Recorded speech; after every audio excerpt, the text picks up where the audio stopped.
안녕하세요. 오늘 전해드릴 사연은 김정은의 주치의로 일을 하다가 충격을 받고 탈북한 연종석 씨의 이야기입니다. 평양종합병원에서 엘리트 의사로 칭송받던 종석 씨는 재능을 인정받아 김정은의 주치의가 되었다고 하는데요. 충성을 다해 진찰을 하기로 마음먹은 종석 씨는 진찰을 하면서 김여정의 끔찍한 만행들을 목격하게 되었다고 합니다.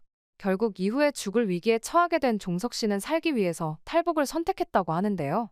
종석 씨가 직접 겪은 이번 이야기를 통해 과연 김여정이 저지른 짓은 무엇인지, 대체 어떻게 김주애가 공식 석상의 모습을 드러내게 된 것인지 그 끔찍한 진실들을 함께 들어보겠습니다.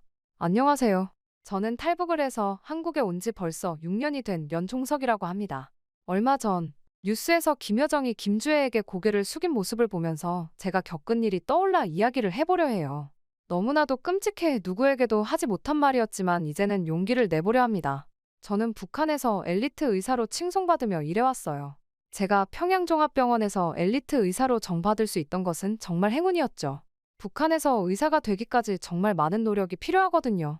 하지만 저는 운 좋게도 재능을 인정받아 그 위치까지 올라갈 수 있었죠.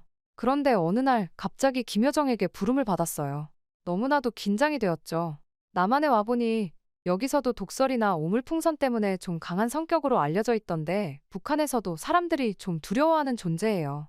그래서 저는 진짜 사시나무 떨듯 떨면서 갔습니다.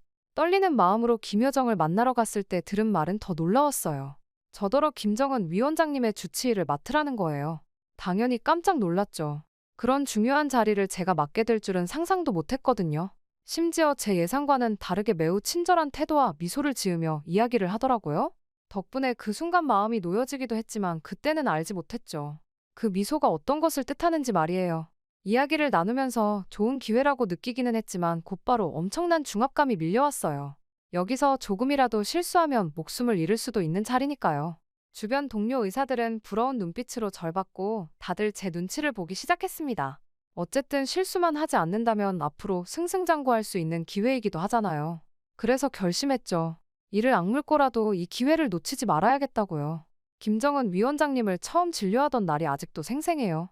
사실 생각보다 건강 상태가 좋지 않아 보이셨거든요. 위원장님이 어떤 질병을 앓고 계신 건지 정확히 진단해 내라는 지시를 받았지만 쉽지 않더라고요. 잘못된 판단을 내렸다가는 그 자리에서 총살당할 수도 있으니까요. 혹시 제가 잘못 진단해서 처벌받는 건 아닐까 걱정도 많이 됐죠. 그래도 주어진 임무를 포기할 순 없었어요. 김정은 위원장님의 신임을 얻으면 출세가 보장되는 절호의 기회였으니까요. 그 어느 때보다도 열심히 공부했죠. 최신 연구 결과도 숙지하면서 가장 정확한 진단을 내리기 위해 심혈을 기울였어요. 정말 혼신의 힘을 다했던 것 같아요. 온 삶을 걸고 매달렸죠. 김정은 위원장님의 병을 반드시 찾아내서 성공적으로 치료하고 말겠다는 일념 하나로 가득 차서 의사로서 최선을 다했어요. 그렇게 절박했던 노력이 헛되지 않기를 간절히 바랐죠. 하루하루 긴장된 마음으로 열심히 일했어요. 위원장님의 곁을 지키는 제 모습에 어쩌면 북한 최고 실력자의 신임을 얻고 있다는 자부심 같은 것도 느껴졌던 것 같아요. 의사로서 또 한 단계 성장할 기회라고 여겼죠. 그렇게 한동안 바삐 보냈어요. 그런데 점점 뭔가 불길한 낌새가 보이기 시작했어요. 잘 모르겠지만 직감적으로 위험이 다가오고 있다는 걸 느꼈달까요?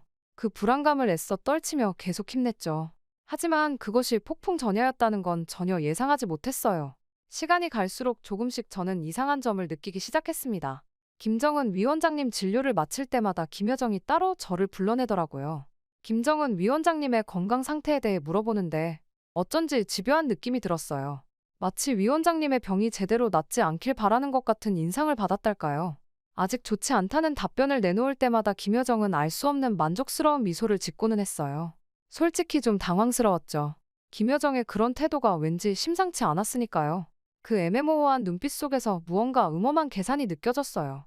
하지만 저는 위원장님의 상태에 대해 이야기하는 것 말고는 방법이 없었죠. 그러던 어느 날, 저는 한 방송을 보고 깜짝 놀라고 말았어요. 분명히 스위스로 유학을 가기 위해 준비를 하고 있다던 김주애가 공식 석상에 김정은과 앉아 박수를 치고 있었거든요.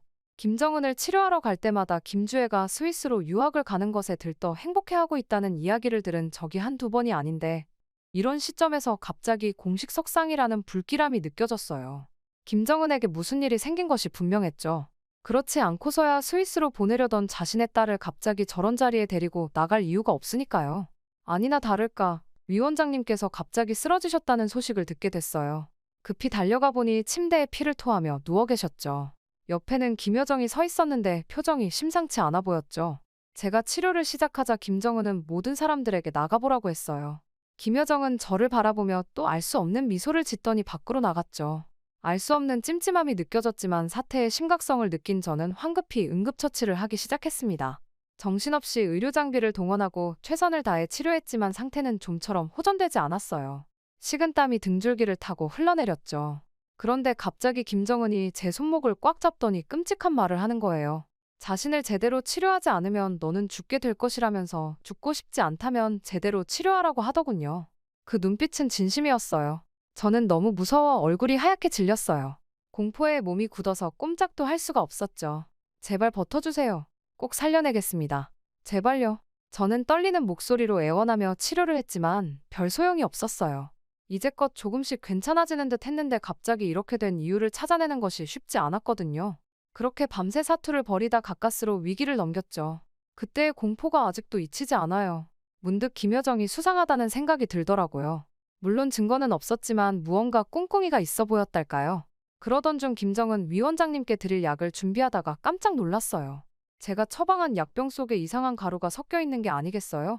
순간 아찔했죠. 이건 분명 독약이 틀림없었습니다. 손이 부들부들 떨리기 시작했어요. 도대체 누가, 왜 이런 짓을 한 걸까요? 김여정의 모습이 머릿속에 스쳐 지나갔어요. 설마 김여정이 무슨 수를 쓰는 건 아니겠죠? 복잡한 의혹이 꼬리에 꼬리를 물고 일어나기 시작했지만 저는 제가 넘겨짚는 것이라고 생각하며 고개를 저을 수밖에 없었어요. 그렇게 하루하루가 전쟁 같았어요. 하지만 모든 의심을 입 밖에 낼 순 없었죠. 그랬다간 김여정의 역적으로 몰려 목숨을 잃을 수도 있으니까요. 누구도 믿을 수 없고 그 누구에게도 속내를 드러낼 수 없는 암담한 상황이었어요. 동료 의사들 사이에서도 어쩐지 저를 경계하는 분위기가 느껴졌죠. 마치 제가 무슨 잘못이라도 저지른 것처럼요. 이를 악물고 버텼지만 하루가 다르게 상황은 악화일로를 걸었어요. 과연 이 위험한 게임에서 살아남을 수 있을까 깊은 절망감이 밀려왔죠. 그러던 어느 날 귀가하던 중 김정은 위원장님 침실에 제 가방을 두고 나온 걸 문득 깨달았어요. 안에는 위원장님의 건강 기록과 처방전이 있어서 절대 잃어버려서는 안 되는 가방이었죠. 저는 경호원에게 사정해서 안으로 들어가려 했지만 밖에 경호원은 알 수 없는 표정을 지으며 잠시 기다리라는 말만 반복했어요. 할 수 없이 침실 옆 복도에서 저는 기다릴 수밖에 없었죠. 그런데 그 순간 섬뜩한 광경을 목격하고 말았어요. 김여정의 경호원으로 보이는 사람이 서둘러 빠져나가는 모습이 보였거든요. 직감적으로 뭔가 심상치 않다는 생각이 들었죠. 이후 김정은의 침실에 들어가자마자 저는 깜짝 놀라고 말았어요. 김정은 위원장님이 침대에서 거품을 물고 쓰러져 계신 거예요. 그리고 주사기 하나가 바닥에 떨어져 있고요. 그제서야 퍼즐이 맞춰지기 시작했어요. 분명 김여정이 무언가 꾸미고 있었던 거죠. 제 추측이 맞았던 거예요. 방 밖을 뛰어나가던 김여정의 경호원, 그리고 거품을 물고 누워있는 김정은, 바닥에 떨어져 있는 주사기까지. 순간 저는 너무 무서워서 다리에 힘이 풀릴 뻔했어요. 떨리는 손으로 주사기와 제 가방을 집어들고 얼른 그 자리를 빠져나왔죠. 저는 서둘러 집에 와서 주사기를 자세히 살펴봤어요. 안에 투명한 액체가 아직 조금 남아있더라고요. 이제 더 이상 의심의 여지가 없었죠. 김여정이 김정은 위원장님을 독살하려 한 거예요. 이제껏 알 수 없이 갑자기 몸이 안 좋아지는 김정은의 건강들과 미소 짓는 김여정의 표정이 떠오르며 모든 퍼즐이 맞춰지는 듯 했죠. 이 약물뿐이 아니라 제가 처방한 약에 들어가 있던 가루들까지. 이건 저를 몰아서 김정은을 죽이려고 했다는 것 말고는 다른 말로 표현할 수가 없었어요. 저는 완전히 패닉에 빠지고 말았어요. 이런 말도 안 되는 일이 벌어질 줄은 꿈에도 몰랐으니까요. 가족도 없는 저를 왜 주치의로 뽑았는지 이제야 이해가 가더군요. 순간 손이 덜덜 떨리고 식은땀이 줄줄 흘렀죠. 도대체 어떻게 해야 할지 갈피를 잡을 수가 없었어요. 한편으론 이게 다 저 때문이라는 생각에 끔찍했어요. 내가 의사로서 제대로 역할을 못해서 김정은 위원장님이 위험해진 게 아닐까요? 제가 조금 더 심혈을 기울였으면 알아낼 수도 있었을 텐데. 저는 이후 하루 종일 밥도 제대로 못 먹고 잠도 못 자면서 고민했죠. 이대로 입 다물고 있어야 할지, 아니면 김 위원장님한테 사실을 털어놓아야 할지. 하지만 그게 말처럼 쉽지가 않더라고요. 김여정한테 찍혀서 저까지 죽을 수도 있잖아요. 악몽 같은 시간을 보냈어요. 하지만 밤새 고민한 끝에 마지못해 내린 결론은 김정은 위원장님께 직접 알리는 수밖에 없다는 거였어요. 설사 목숨을 잃더라도 양심은 지키고 싶었거든요. 떨리는 발걸음으로 위원장님을 찾아뵀죠. 온몸에 식은땀이 비 오듯 쏟아졌지만 간신히 용기를 내 입을 열었어요.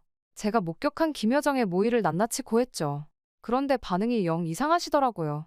김정은 위원장님께서 갑자기 머리를 쥐어짜며 괴로워하시는 거예요. 절 날카롭게 노려보시더니 분노의 찬 목소리로 호통을 치셨죠. 자신의 친 여동생을 그렇게 의심하다니 어떻게 감히 그런 망발을 할 수 있느냐고 말이에요. 감히 백두혈통을 의심하고 무시하는 거냐면서 저에게 소리를 지르셨어요. 무서운 눈초리로 절 위협하시면서 이번 일은 없었던 걸로 하고 입 밖에 내지 말라고 엄포를 놓으셨어요.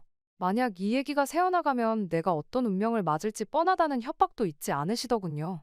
하지만 저는 보았어요. 김정은의 눈에서 김여정을 향한 분노가 차오르고 있다는 것을 말이죠. 결국 저는 죄송하다고 말을 하며 절대 누구에게도 말을 하지 않겠다며 빌고 나서야 방을 나설 수 있었어요.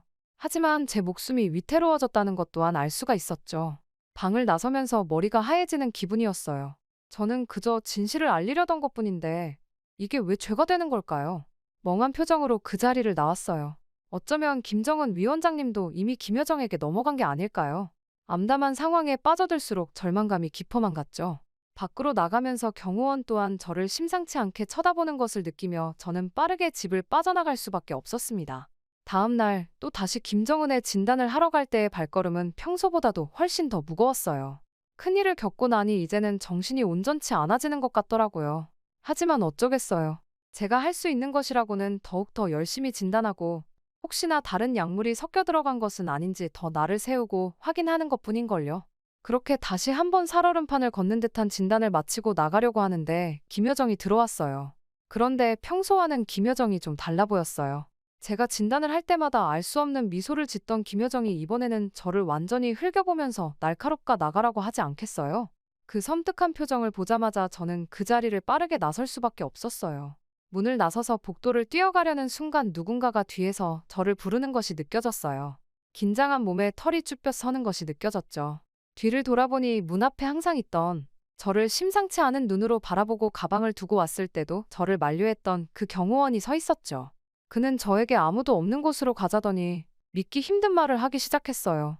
사실 김여정이 이제껏 사람을 시켜 김정은에게 알 수 없는 약을 투여했던 것이 맞으며 자기도 김여정의 사주를 받아 위원장님을 독살하라는 지시를 받았다는 것이었어요.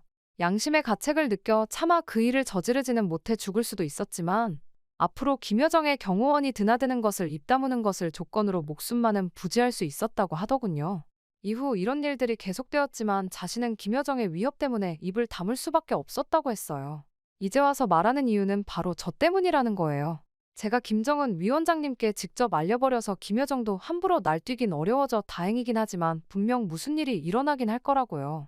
김정은은 예전 자신 아버지의 신복과 혈육들을 숙청했을 만큼 잔인한 존재라 김여정에게 이제 일이 생길 거고 그 사실들을 알고 있는 저희 둘 다 목숨이 위태로워졌다면서 어서 탈북을 해야 한다고 하더군요.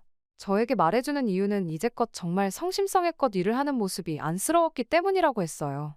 물론 처음엔 제 두 귀를 의심했어요. 물론 의심은 해왔고 목격도 했지만 이런 말도 안 되는 일이 현실일 리가 없잖아요. 하지만 그의 눈빛은 진실만을 말하고 있었죠. 순간 섬뜩한 공포가 등줄기를 타고 내려왔어요. 이대로 있다간 정말 우리 둘 다 살아남기 힘들겠구나 하는 절망감에 빠졌죠. 탈북이라니 그런 극단적인 선택밖에 도리가 없단 말인가요? 머리가 복잡해졌지만 선택의 여지가 없다는 걸 깨달았어요. 어차피 가족도 없었던 저는 떨리는 목소리로 동의를 표했죠. 그것만이 이제는 살 길이라고 느껴졌으니까요. 그렇게 저희의 목숨을 건 탈북 작전이 시작됐어요. 철저한 계획을 세웠죠. 하나라도 빠지면 모든 게 수포로 돌아가니까요. 일단 변장부터 했어요. 호화로운 주치의 가운 대신 남루한 옷차림으로 갈아입었죠. 그리고 국경 지역까지 무사히 이동할 방법도 모색했어요. 한치의 오차도 용납될 수 없는 긴장된 순간들의 연속이었죠. 작은 실수라도 있어서 난됐어요. 잡히는 순간 우린 죽음밖에 남지 않으니까요. 모든 걸 걸고 이 승부에 나선 거나 마찬가지였죠. 드디어 그날이 밝았어요. 한겨울의 깊은 밤이었죠. 함께 탈북하기로 한 경호원과 만나서 조심스레 국경을 향해 움직이기 시작했어요. 중무장한 국경수비대의 감시망을 피해 살금살금 북진했죠. 숨막히는 순간들의 연속이었어요. 한순간도 긴장의 끈을 놓을 수 없었죠. 작은 인기척에도 가슴이 내려앉았어요. 발각된다면 모든 게 끝장이니까요. 서로를 의지하며 필사적으로 걸었어요. 바람이 매섭게 불어대는 혹한의 추위 속을 말이죠. 마침내 국경에 도달했어요. 눈앞에는 결빙된 두만강이 펼쳐져 있었죠. 저 강을 건너기만 하면 자유의 땅인 중국으로 갈 수 있어요. 숨을 죽이며 강가에 도착했죠. 다행히 두만강이 꽁꽁 얼어붙은 덕에 건너기는 어렵지 않아 보였어요. 조심조심 발걸음을 옮기기 시작했죠. 그때였어요. 어디선가 날카로운 총성이 울려 퍼진 거예요. 귓가에 경적이 울리는 것 같았죠. 너무 놀라 그만 발을 헛디뎠어요. 중심을 잃고 강물에 풍덩 빠지고 말았죠. 너무 차가워서 숨이 턱 막히는 것 같았어요. 절체절명의 순간이었죠. 경호원이 저를 끌어올려 필사적으로 강을 건너기 시작했어요. 총알이 빗발치는 가운데 우리는 서로를 부둥켜 안고 미친 듯이 뛰었죠. 정신없이 뛰어가다 보니 어느새 강 건너편에 도달해 있더라고요. 내심 안도의 한숨을 내쉬었죠. 하지만 아직 안심하긴 이른 상황이었어요. 중국 쪽 국경수비대에게 발각될 수도 있는 일이니까요. 다행히 인적이 드문 산골짜기로 도망쳐 겨우 위기를 모면할 수 있었습니다. 거기서 지쳐 쓰러질 때까지 달렸던 것 같아요. 가까스로 목숨을 건졌지만 이제부터가 더 큰 고난의 길이었어요. 추위와 배고픔, 그리고 언제 잡힐지 모른다는 공포와 싸워야 했죠. 꼭꼭 숨어 지내며 남들 눈을 피해야만 했어요. 산속 동굴이나 폐가를 찾아 겨우겨우 연명했죠. 북한에서보다 더 힘든 비참한 생활이었어요. 온기 하나 없는 잠자리, 풀뿌리와 벌레로 연명하던 끼니까지. 그렇게 중국 땅을 떠돌며 겨우 연명하던 어느 날 우연히 탈북자 지원 단체의 도움을 받게 되었어요. 저희를 위조 신분증과 약간의 돈으로 지원해 준 거죠. 덕분에 라오스와 태국을 거쳐 한국까지 무사히 올 수 있었어요. 그 고비고비를 어떻게 견뎌냈는지 지금 생각해도 온몸이 후들거려요. 정말 기적 같은 일이었습니다. 그 지옥 같은 삶에서 살아남아 자유의 땅까지 올 수 있었다니. 한국에 도착했을 땐 너무 놀라고 행복해서 눈물만 났어요. 꿈만 같았죠. 이젠 누구도 저희 자유를 빼앗아갈 순 없겠죠. 하지만 이내 북에 두고 온 동료들 생각에 마음이 아팠어요. 북에 남은 수많은 이들도 언젠간 자유를 만끽할 수 있으리라 믿으면서요. 그렇게 힘든 일을 겪으며 한국에 왔지만 적응이 쉽지만은 않았어요. 물론 처음 저희를 맞이해준 국정원분들은 매우 친절했어요. 그들의 안내를 받아 조사를 받을 때는 조금 힘들긴 했죠. 힘들었던 일들을 다시 떠올려 이야기를 했어야 했으니까요. 하지만 조사를 받고 나니 오히려 살았다는 기분이 들어 조금은 마음이 편안해졌어요. 하나원 교육을 받은 뒤 임대주택을 얻었을 때는 저랑 경호원, 이제는 민철이라고 부를게요. 경호원의 이름은 민철이거든요. 탈북을 하면서 서로의 통성명을 했죠. 저와 민철이는 그렇게 부둥켜 안고 눈물을 흘렸어요. 하지만 낯선 환경에서 외롭고 두려운 나날의 연속이었습니다. 혼자 살아가야 한다는 게 만만치 않더라고요. 게다가 탈북자라는 신분은 늘 위축되게 만들었어요. 남한 사람들 사이에선 마치 이방인 같은 느낌이 들곤 했죠. 하지만 열심히 살아보려고 노력했어요. 힘들게 쟁취한 자유를 후회하고 싶지 않았거든요. 오히려 이 기회를 놓치지 않고 열심히 살아야겠다는 각오가 생겼죠. 한국 정부의 탈북민 정착 지원 프로그램 덕분에 조금씩 자리를 잡아갈 수 있었어요. 취업 교육도 받고 심리 상담도 꾸준히 받으며 상처를 치유해 나갔죠. 처음으로 내 집이라고 부를 수 있는 보금자리도 얻었고요. 작은 원룸이지만 이 공간에서 느끼는 안정감은 이루 말할 수 없이 소중했어요. 마음의 평화를 되찾아가는 것 같았달까요? 꿈에 그리던 자유를 만끽하는 날들의 연속이었죠. 이제는 저만의 꿈도 키워보려 해요. 한국에서 의사 자격증을 다시 따서 당당히 환자들을 돌보고 싶거든요. 막연한 꿈이라고 여겼는데 어느덧 구체적인 계획이 세워지더라고요. 열심히 공부해서 꼭 이뤄내고 말 거예요. 탈북에 힘겨웠던 경험들이 제게 놀라운 동력을 주는 것 같아요. 이겨낼 수 없는 역경은 없다는 걸 깨달았으니까요. 그 과정에서 많은 것을 배웠고 삶을 바라보는 눈도 한층 깊어졌어요. 가끔은 북에서의 기억들이 떠올라 아직도 가슴 한편이 섬뜩해지곤 해요. 그 악몽 같은 시간들을 결코 잊을 순 없을 거예요. 하지만 그 고통마저 저를 더 강하게 만들어준 양분이 된 것 같아요. 또 제가 살아남아 이렇게 자유롭게 살아갈 수 있게 도와주신 많은 분들께 감사하는 마음도 잊지 않으려고요. 언젠가는 제가 받은 사랑을 다른 이들에게 환원하는 삶을 살고 싶어요. 특히 탈북민들을 돌보는 의사가 되어 그들의 마음까지 어루만져 줄 수 있는 따뜻한 의사가 되는 게 꿈이에요. 북한에서 보낸 시간들, 탈북의 고난, 그리고 자유를 향한 갈망. 이 모든 경험들이 결국 저를 이 자리에 있게 한 것 같아요. 자유가 주는 행복을 온몸으로 느끼며 감사한 마음으로 살아가려고요. 가끔 지치고 막막할 때면 지금의 내가 있기까지 얼마나 많은 사람들의 도움이 있었는지 되새기곤 해요. 마음의 평화를 잃지 않으려고 노력하며 하루하루 감사함을 잊지 않으려 해요.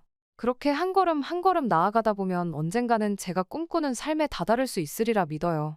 포기하지 않는 한 불가능은 없다는 걸 절실히 깨달았으니까요. 이제는 희망찬 미래를 향해 힘차게 날아오를 일만 남았네요. 제 긴 안녕하세요. 이야기를 오늘은 북한의 유명 방송국 조선텔레비전 KCTV에 입사했다가 충격을 받고 부모님과 탈북한 리경숙 씨의 이야기입니다. 조선텔레비전은 조선중앙위원회 산하에 있는 TV방송기관인데요. 사실상 위원장의 임명권은 조선노동당이 가지고 있는 김정은의 꼭두각시 방송국이죠.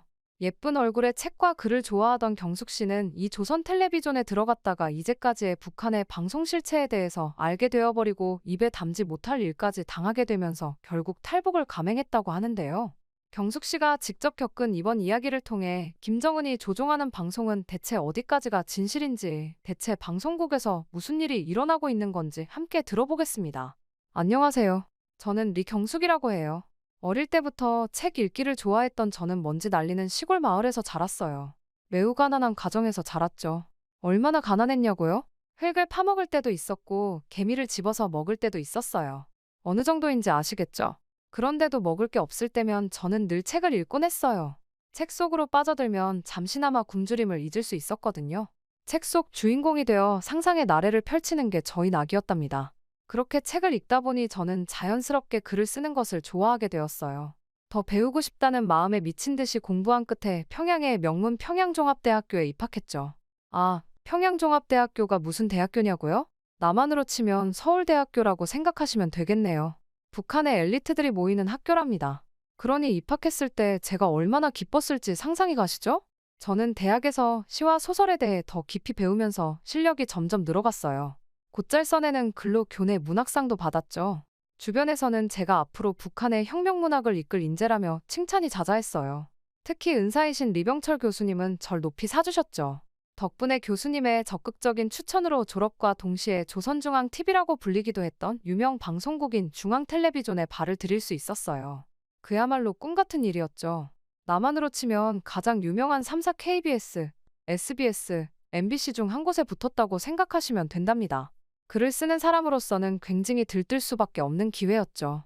첫 출근 날, 저는 설레는 마음으로 방송국 건물에 들어섰어요. 북한의 자랑스러운 얼굴 중앙텔레비전국 위대한 역사의 한 페이지를 장식하리라. 부푼 꿈을 안고 저는 곧장 사무실로 향했어요. 하지만 배정받은 첫 업무는 저를 당황하게 만들었어요.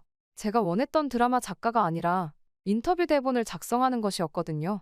하지만 조금 더 일하면 드라마 작가가 될 수 있을 것이라는 꿈을 품고 저는 인터뷰 대본 일을 시작하게 되었어요. 처음엔 도무지 적응이 안 됐죠. 이게 정말 내가 꿈꾸던 작가의 길인가?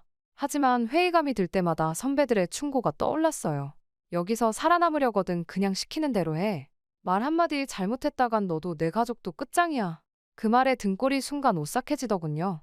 저는 그렇게 어쩔 수 없이 주어진 대로 인터뷰 질문지와 모범 답안을 받아 적기 시작했어요. 그런데 이상한 점을 발견했죠. 질문에 대한 답변이 이미 정해져 있다는 점이었어요. 질문자의 질문에 대한 대답을 상대방이 하는 게 아니라 이 대본에 적혀진 그대로 읽어야만 하는 거였죠. 그것도 매우 획일적으로 말이에요. 장군님 덕분에 우리는 행복하게 잘 살고 있습니다. 누구에게 물어도 한결같은 대답만 돌아오는 거예요. 사실 조금 회의감이 들더군요. 제가 겪은 현실과는 많이 달랐으니까요. 배급은 줄어들고 굶어 죽는 사람은 늘어만 가는데 하지만 방송에선 늘 행복하고 풍요로운 모습만 비춰지고 있었어요. 그 모순에 깊은 회의감이 들었어요. 정직한 작가로 살고 싶었던 저로선 고문 같은 나날이었죠. 그러면서도 한편으론 두려웠어요. 언제 제 입에서 금기어라도 나올지 몰랐으니까요. 그럴 때마다 선배들의 경고가 귓가에 맴돌았죠. 하루하루가 전쟁 같았어요. 아침에 눈을 뜨면 공포에 휩싸였고 저녁엔 무거운 죄책감에 짓눌렸죠. 마음 깊숙한 곳에선 늘 한 목소리가 속삭였어요. 이게 정말 내가 바라던 삶일까? 하지만 그 의문을 입 밖에 낼 순 없었어요. 체제의 회의를 품는다는 건 곧 반역이나 다름없었으니까요. 그저 죽어라 참고 견디는 수밖에 없었죠. 표면적으론 늘 웃는 얼굴로 충성을 맹세하면서 말이에요. 그렇게 방송국에서의 3개월은 지옥 같았어요. 양심을 버린 기계가 된 것 같은 기분이었죠. 괴로웠지만 선택의 여지가 없었어요. 가족들의 안위가 걸려 있으니까요. 그렇게 억지로 방송국 생활에 적응해 나가던 어느 날, 제가 직접 쓴 대본으로 촬영한 인터뷰가 방송된다는 걸 알게 되었어요. 그 대본 기억이 확실하게 나요. 왜냐하면 남한에 다녀온 사람 이야기였거든요. 그러니까 탈북자였던 사람의 이야기인 거죠. 물론 그 사람의 대답은 남한 땅을 밟아보지도 못한 제가 썼지만요. 그러니 그분이 실제로 남한에서 뭘 겪었는지는 아무도 알 수가 없었죠. 모두 당해서 내린 명령을 제가 살짝 고쳐서 만든 내용이니까요. 그런데 그 글이 방송이 된다니 그 순간 묘한 감정이 들더라고요. 내 글이 저렇게 전파를 타는구나 싶기도 하고 한편으론 거짓으로 포장된 내용의 죄책감이 밀려오기도 했죠. 마음을 추스르고 스튜디오에 도착했는데 인터뷰 게스트를 보고 깜짝 놀랐어요. 그건 다름 아닌 한때 저와 정말 친했던 친구인 한미숙이었거든요. 10년 만에 보는 미숙이는 너무나 달라져 있었어요. 사실 미숙이 가족은 힘든 일이 좀 있었어요. 아버지가 영문도 모른 채 갑자기 정치범 수용소에 끌려간 뒤로 소식이 끊겼었거든요. 결국 미숙이 어머니는 남은 가족들을 데리고 탈북을 선택하셨어요. 그때 저는 미숙이와 마지막으로 작별 인사를 나눴었죠. 꼭 살아남으라고 서로를 부둥켜 안았던 기억이 나요. 그 이후로 저는 미숙이가 남한에 도착해 잘 살고 있다는 이야기를 전해 듣고서야 마음이 놓였던 기억이 나요. 그런데 지금 다시 북한에 있다니요? 제 두 눈을 믿을 수가 없었어요. 또 카메라 앞에 선 미숙이의 모습에 저는 큰 충격을 받았어요. 여인 몸에 햇빛 한 줄 닿지 않은 듯 새하얗게 질린 얼굴, 공포에 질린 눈빛까지. 확실히 정상적인 상태는 아닌 것 같았죠. 정말 제가 쓴 대본처럼 미숙이가 남한에서 안 좋은 일이라도 당하고 온 걸까요? 촬영이 끝나자마자 선배가 저를 불러 세웠어요. 내일 있을 본 촬영을 위해 미숙이에게 대본을 전달해 달라는 거였죠. 저는 머뭇거리며 고개를 끄덕였어요. 솔직히 두려웠거든요. 과거 탈북자 친구를 만난다는 건 위험할 것 같았죠. 하지만 이 기회를 놓치면 다시는 미숙이를 볼 수 없을 거란 생각에 저는 용기를 냈어요. 대기가실로 향하는 길이 처음으로 참 길게 느껴지더라고요. 그 애가 어떤 심정일까? 날 보면 뭐라고 할? 복잡한 생각에 젖어 있었죠. 경호원들의 살벌한 눈초리를 느끼며 대기실에 도착했어요. 제가 들어가려 하자 그들이 막더군요. 위대하신 지도자님을 위한 방송을 완벽히 하기 위해 제대로 대본을 숙지할 수 있게 전달하라는 명을 받았습니다. 열어주십시오. 제가 단호하게 지도자님을 칭송하는 이야기를 하자 그들은 흔쾌히 문을 열어주더군요. 그렇게 문을 열자 미숙이가 놀란 눈으로 절 마주 보더군요. 그리고 이내 미소를 지어 보이는데 그 웃음이 왜 그렇게 죽음 같았는지 몰라요. 미숙아, 정말 맞구나. 정말 너가 맞아. 저는 울컥 쏟아지는 눈물을 간신히 참으며 인사를 건넸어요. 그러자 미숙이도 서러운 목소리로 대답하더군요. 맞아. 경수가 나야. 이렇게 돌아오게 될 줄은 몰랐지만. 그렇게 말하는 미숙이의 얼굴은 온통 멍 자국뿐이었어요. 깊게 패인 눈과 움푹 꺼진 광대. 아무리 봐도 심한 고문의 흔적들이었죠. 심지어 얼굴은 땡땡 부어 있었어요. 두꺼운 화장으로 모든 것을 가리고 있던 거죠. 심지어 몸은 추운 건지 몸이 안 좋은 건지 심하게 덜덜 떨고 있었어요. 도대체 무슨 일이야? 어쩌다 이렇게 된 거야? 남한에서 잘 살고 있는 거 아니었어? 제가 조용히 떨리는 목소리로 물었지만 미숙이는 말을 잇지 못했어요. 대신 간신히 이런 말을 남기더군요. 특히 남한이라는 예민한 단어에 저에게 조용히 하라는 손짓을 하더군요. 지금은 말하기 힘들어. 방송이 끝나면 꼭 화장실에서 만나자. 그때까지는 제발 아는 척하지 마. 나랑 이야기하면 위험해질 수 있어. 미숙이는 가까스로 울음을 참는 듯한 목소리로 저에게 웃으며 말했어요. 저는 결국 더 이상 묻지 못하고 그 자리를 물러나야 했죠. 떨리는 손으로 대본만 건넨 채 말이에요. 뒤돌아서는 제 뒷모습이 꼭 도망치는 것 같아 보였어요. 비겁한 배신자가 된 것만 같은 기분이었죠. 저는 대기실 밖으로 나오자마자 복도 구석에 쓰러져 한참을 울었어요. 왜인지 모르겠어요. 오랜만에 본 친구를 보고 나니 절망과 분노, 슬픔 등의 감정들이 올라와 울음을 멈출 수가 없었죠. 미숙이는 분명 북한에서 저렇게 고문을 당한 것이 분명해요. 남한에서 돌아왔다면 당이 그냥 뒀을 리가 없으니까요. 저는 숨막히는 절망감에 사로잡혀 한동안 멍하니 앉아 있었어요. 눈앞이 캄캄했죠. 잠드는 내내 미숙이의 얼굴이 떠올라 가슴에 돌덩이가 하나 얹은 듯한 기분이 드는 것을 느껴 잠조차 제대로 자지 못했어요. 다음 날 방송이 시작되자 미숙이는 무대 위에 올랐어요. 하지만 그 모습은 너무나 불편해 보였죠. 대본을 들고 서 있는 손이 덜덜 떨리는 게 얼마나 긴장하고 있는지를 말해주는 것 같았어요. 조명을 받으며 겨우 입을 떼기 시작했죠. 순간 그 대사를 쓴 제 손을 자르고 싶더라고요. 제가 미숙이를 괴롭히고 있는 것만 같은 기분이 들었어요. 존경하는 우리 지도자 김정은 장군님께서는 미숙이의 목소리가 심하게 갈라지고 있었어요. 하지만 경호원들의 살벌한 눈초리를 느끼며 미숙이는 애써 말을 이어갔죠. 평소 방송에서 보던 충성스러운 인민의 이미지와는 너무나 동떨어진 모습이었어요. 대본을 읽어 내려가는 내내 미숙이의 눈가에는 눈물이 맺혀 있었어요. 저 역시 안타까운 마음에 가슴이 미어졌어요. 잠깐의 휴식 시간, 경호원 한 명이 성큼성큼 다가와 미숙이의 뺨을 내리쳤어요. 퍽! 하는 소리와 함께 고개가 돌아가는 모습에 저도 모르게 주먹이 쥐어졌죠. 안 그래도 멍투성이의 얼굴이 팅팅 부은 아이를 저렇게 다루다니요. 이 죽어도 쌈패 신자년이 대체 몇 번을 말해야 알아듣냐? 그따위로 연기해서 어떡하겠다는 거야? 응? 진짜로 죽고 싶어? 목소리를 높이며 고함을 지르는 경호원의 험악한 얼굴에선 정말로 살기가 느껴졌어요. 미숙이는 고개를 숙인 채 작은 목소리로 대답했죠. 죄송합니다. 다시는 실수하지 않겠습니다. 휴식 시간이 끝나고 방송이 재개되었을 때 미숙이는 아까와는 사뭇 다른 모습으로 카메라 앞에 섰어요. 공포에 질려 사시나무 떨듯했던 모습은 온데간데없고 너무나 태연하게 웃으며 대사를 읊어내더군요. 진정으로 북한에 돌아오자마자 김정은 장군님께 맛있는 밥을 얻어먹고 위로를 받은 사람처럼 연기를 했어요. 저도 놀랄 정도였죠. 하지만 그건 연기일 뿐이었어요. 너무나 뻔한 거짓말이 역력했죠. 제가 받아서 쓴 글이니까요. 저는 화가 치밀어 올랐어요. 이게 말이 돼요? 저렇게 갖은 고문에 시달리고 있는데 저런 말을 하게 만든다는 게 말이에요. 물론 제가 쓴 글이기도 하기에 저는 죄책감이 들었어요. 차마 그 이상은 볼 수가 없더라고요. 그날 방송이 끝난 뒤 저는 약속대로 화장실에서 미숙이와 몰래 만났어요. 그리고 미숙이에게서 많은 내용을 들었죠. 미숙이는 남한에서 지내던 정말 행복했던 기억들이 가득했다고 해요. 가족과 함께한 소중한 추억들을 떠올리며 미숙이는 결국 참아왔던 눈물을 제 앞에서 흘리게 되었죠. 그러다 문득 저를 똑바로 쳐다보며 한마디 한마디 힘주어 말하더군요. 경수가 내가 방송에서 한 말 다 거짓말이야. 그 대본 말이야. 김정은이 직접 만든 대본이라고. 그걸 그대로 읊어야 한다니까. 도저히 말도 안 되는 내용들 뿐인데. 한숨을 쉬며 이어가는 말에 저도 모르게 얼굴이 화끈해지면서 눈물이 왈칵 쏟아졌어요. 그 말을 결국 받아 적은 게 저고 살짝의 각색을 한 것도 저니까요. 하지만 결국 부끄러워 말을 꺼낼 수가 없었어요. 미숙이는 지금 무너지기 일보 직전인 것 같았거든요. 사실은 나 정말 그냥 죽고 싶어. 경수가. 매일 이렇게 고문당하고 감시받으면서 사는 게 맞나 싶어. 오늘도 돌아가면 이상한 주사를 맞을 수도 있고 아니면 몇 시간 동안 죽어라 맞을 수도 있어. 차라리 죽어버리면 더 편할 것 같아. 떨리는 음성으로 토해내는 절망의 말에 저 또한 눈물을 흘릴 수밖에 없었어요. 너무나도 도와주고 싶었지만 그럴 수 없는 제 자신이 무력해지는 느낌까지 받았죠. 한참을 그렇게 오열하던 미숙이는 저에게 무언가를 건네줬어요. 쪽지였죠. 경수가 여기 탈북 경로가 적혀 있어. 어서 이 지옥 같은 곳을 벗어나. 난 이미 늦었어. 아마 조만간 죽게 될지도 몰라. 그래도 너는 꼭 살아남아. 우리가 옛날에 약속했던 것처럼. 미숙이는 말을 마치고는 고개를 숙이고는 황급히 화장실을 빠져나갔어요. 떨리는 손으로 펼쳐본 쪽지에는 빽빽하게 무언가가 적혀 있었죠. 정신이 아찔해졌어요. 그 순간 깨달았죠.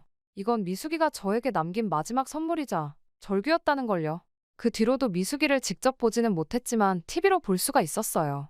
미숙이는 계속 방송에 출연했거든요. 하지만 제가 봤던 모습과는 완전히 딴판이었죠.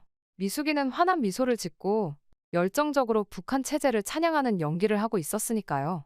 그 살기 위해 발버둥치는 눈빛의 방송을 볼 때만 항상 눈물이 날 것만 같았어요. 그런데 점점 미숙이의 출연 빈도가 줄더니 어느 순간 방송에서 자취를 감췄어요. 왠지 모를 불길한 예감이 들었죠. 그러던 어느 날 저는 동료들이 하는 이야기에서 큰 충격을 받고 말았어요. 야, 그나마 간첩년 있잖아. 결국은 끌려갔대네. 그럴 줄 알았어. 결국은 아우지로 갔다며? 불쌍해라. 차라리 죽는 게 나을 텐데 말이야. 뒤이어 엿들은 대화의 머리가 하얗게 질렸어요. 그 애가 다시 북한으로 왔던 게 사실 아버지 때문이었대. 당에서 아직 그 여자의 아버지가 살아있는 것처럼 보이게 해서 고문을 하는 모습을 영상으로 보냈다나 봐. 아버지를 살리고 싶으면 중국으로 오라고. 에이, 그걸 고지고대로 믿은 거야? 어리석긴. 아직 어리잖아. 그래서 결국 중국에서 납치당해서 이 꼴이 됐지 뭐야. 아마 이미 반병신 신세가 됐을걸. 동료들의 이야기에 온몸에 소름이 돋았어요. 저도 모르게 나지막하게 욕지거리가 튀어나왔죠. 이게 인간이 할 짓인가요? 어떻게 그렇게 착한 심성을 가지고 있던 미숙이에게 어떻게 이런 짓을 할 수 있죠? 북한 정권의 잔인성이 적나라하게 드러난 순간이었어요. 무고한 영혼마저 이용해 최소한의 희망조차 짓밟아버리는 이 현실이 참을 수 없이 역겨웠죠. 이후 저는 복도 한쪽에 주저앉아 한참을 울었던 것 같아요. 그 눈물 속에는 분노와 절망 그리고 깊은 슬픔이 뒤섞여 있었죠. 이게 우리의 현실이라는 게 너무 비참하게 느껴졌어요. 이 모든 사실을 알고 나니 북한에서의 삶이 지옥처럼 느껴졌어요. 아무리 발버둥 쳐도 결국 저 역시 톱니바퀴 사이에 끼어 놀아나는 개돼지나 다름없겠죠. 미숙이가 건넨 쪽지가 주머니 속에서 타오르는 듯한 기분이 들었어요. 전에는 두려워서 생각하기도 무서웠던 탈출이 이제는 가능할 것 같은 기분이 들었죠. 하지만 아직은 아니었어요. 저는 다시 고개를 저으며 일을 하러 갈 수밖에 없었죠. 그렇게 분노를 사기며 평소와 다름없이 방송국 일과를 소화하던 어느 날 국장님께서 갑자기 절 부르셨어요. 난데없이 무슨 일이실까 긴장되는 마음으로 국장실로 향했죠. 문을 똑똑 두드리자 무겁고 낮은 목소리가 들려왔어요. 들어와. 국장님은 저를 유심히 바라보더니 입을 떼셨어요. 리경숙 동무, 자네 그 반역자 한미숙이라는 애랑 친하다며? 사실인가? 순간 등골이 오싹해졌어요. 대체 어떻게 아신 거지? 당황한 마음을 감추며 애써 태연한 척 대답했죠. 월남을 하기 전 친한 사이였던 건 맞습니다만 지금은 아닙니다. 제가 어찌 반역자와 어울리겠습니까? 저의 대답의 순간 국장님의 입꼬리가 올라가더니 껄껄 웃으시더라고요. 섬뜩한 웃음소리에 저도 모르게 몸이 움츠러들었죠. 겁먹을 것 없네. 오늘 내가 자네 불러낸 건 따로 있어. 경숙 동무, 오늘 나랑 한잔하지? 뜬금없는 제안에 당황하며 머뭇거리자 국장님은 다시 말을 이었어요. 자네가 거절한다면 나는 자네와 반역자의 관계에 대해 보위부에 알릴 수밖에 없네. 어쩔 텐가? 그 한마디에 모든 상황이 훤해졌어요. 제가 미숙이를 만난 사실을 이미 국장님은 알고 계신 거였죠. 거절하면 저와 가족 모두에게 불이익이 돌아갈 거라는 걸 예감할 수 있었어요. 그리고 순간 미숙이의 처참한 몰골이 떠올랐어요. 온몸이 멍투성이고 피투성이가 된 미숙이의 얼굴. 저 역시 그런 신세가 될 수도 있다는 생각에 큰 두려움이 몰려왔죠. 저는 떨리는 목소리로 겨우 대답했어요. 알겠습니다. 국장님은 만족스러운 미소를 지으시며 고개를 끄덕이셨죠. 그리고선 저를 데리고 평양의 비싸 보이는 술집으로 갔죠. 왠지 불길한 기분이 들었지만 선택의 여지가 없었어요. 저는 떨리는 마음을 안고 국장님 뒤를 따라갔어요. 술자리가 무르익어 갈수록 국장님은 취기가 오르셨는지 점점 제게 온갖 희롱을 일삼으셨어요. 경숙이, 자넨 정말 아리따고 곱상하구먼. 요즘 젊은 처자들은 다 자네같이 싱싱해야 하는데 말이야. 그러면서 국장님의 더듬거리는 손길에 치마자락이 걷어 올려지는 걸 느끼며 온몸에 소름이 돋았어요. 저는 실수인 척 이를 악물며 뿌리쳤지만 국장님은 오히려 더욱 집요하게 달려들었죠. 자네도 알잖나. 우리 방송국 여자들은 다 이런 거 해줘야 출세할 수 있는 거야. 어서 순진한 척 말고. 마침내 국장님의 입술이 목덜미에 닿는 순간 저는 더 이상 참을 수가 없었어요. 순간 저도 모르게 국장님을 잇는 힘껏 밀어버렸죠. 저의 예상치 못한 태도에 놀란 국장님은 그대로 휘청거리다 머리를 탁자 모서리에 부딪히고 쓰러지고 말았어요. 싸늘한 침묵이 흐르고 점점 국장님 머리 밑으로 붉은 핏자국이 번지는 것이 보였어요. 저는 온몸이 얼어붙는 것 같았죠. 그 순간 깨달았어요. 이대로라면 이제 저는 절대 살아남을 수 없다는 걸요. 저는 떨리는 손으로 술상을 치우고 뒤도 돌아보지 않고 달렸습니다. 정신없이 집에 돌아온 저는 부모님을 깨웠어요. 그리고 이 모든 사실을 털어놓았죠. 아버지, 어머니, 더는 여기 있으면 안 돼요. 제발 같이 도망쳐요. 부모님은 말문이 막히신 듯 절 바라보기만 하셨어요. 모든 걸 포기하고 탈출을 감행하자니 두려움에 몸서리가 처지셨겠죠. 하지만 저는 물러설 수 없었어요. 미숙이가 마지막으로 남겨준 탈북 경로가 있어요. 꼭 이 길을 따라 남쪽으로 자유를 향해 가야만 해요. 부모님은 한참 말이 없으시다가 이내 고개를 끄덕이셨어요. 곧바로 짐을 꾸려 어둠을 틈타 집을 빠져나왔죠. 저는 미숙이에게서 받은 쪽지를 손에 꼭 쥐었어요. 이제 그 애가 마지막으로 남겨준 희망이 담긴 이 종이 조각만이 우리 가족의 생명줄이니까요.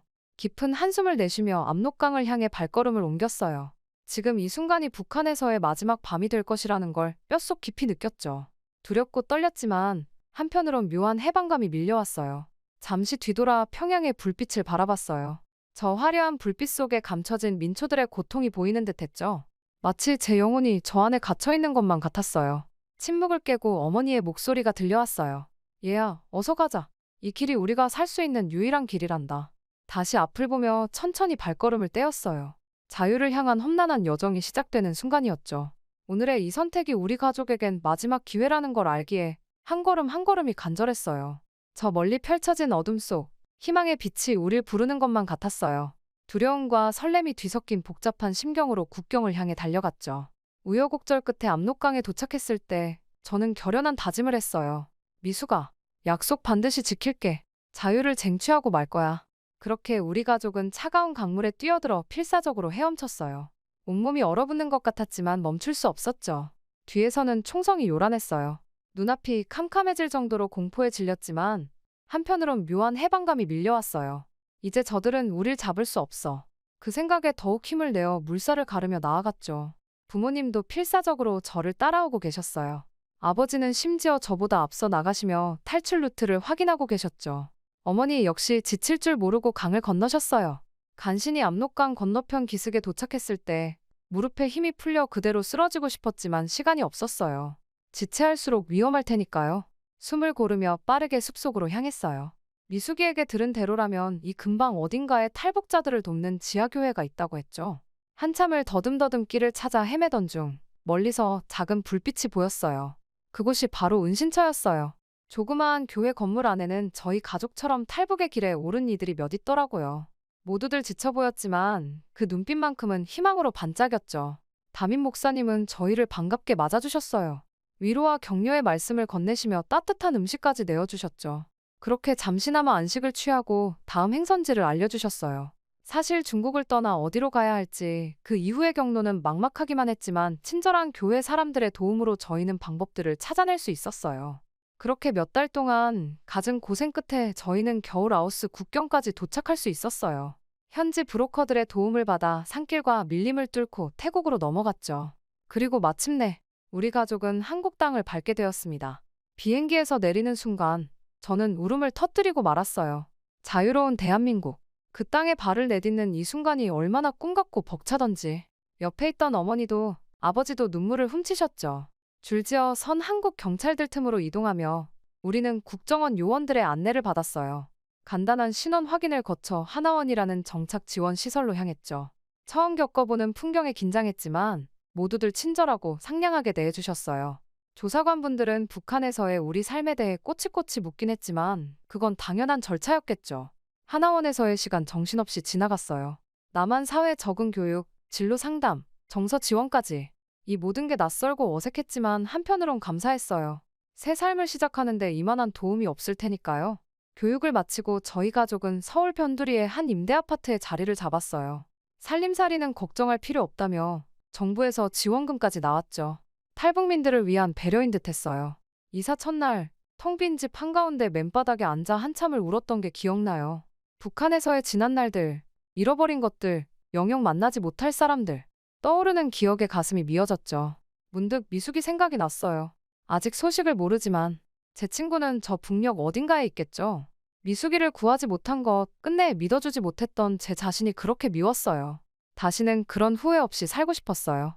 미숙이가 마지막으로 남긴 소망, 자유로이 글 쓰는 삶, 꼭 이뤄내고 싶었죠. 그래서 결심했습니다.